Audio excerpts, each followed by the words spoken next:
आपण पाहत आहात क्राईम अंकुश न्यूज। महाराष्ट्रातील नगर परिषद व नगरपंचायतीच्या निवडणूक प्रक्रियेत मोठा बदल घडवून आणत बॉम्बस्फोटक निर्णय नागपूर हायकोर्ट खंडपीठाने दिला आहे। या संदर्भातील याचिका अनेक दिवस न्यायालयात प्रलंबित होती। अखेर महत्त्वपूर्ण निर्णय आज समोर आला असून राज्यातील प्रशासन, राजकीय पक्ष आणि उमेदवारांमध्ये एकच खळबळ उडाली आहे।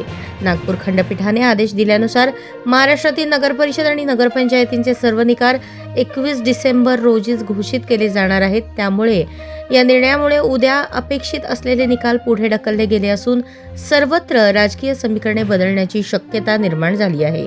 मतमोजणीच्या तारखेबाबत आणि प्रक्रियेच्या पारदर्शकतेसंदर्भात याचिका दाखल करण्यात आली होती। ही याचिका ऐकून खंडपीठाने महत्त्वाचा निर्णय देत संपूर्ण राज्यातील निवडणूक निकाल प्रक्रिया पुढे ढकलली।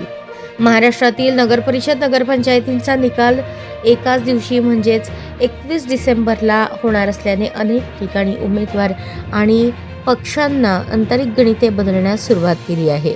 मतमोजणीची तारीख पुढे गेल्यामुळे अनेक ठिकाणी राजकीय तणाव वाढण्याची चिन्हे दिसत आहेत। या न्यूज चॅनलला लाईक करा, शेअर करा आणि सबस्क्राइब करा।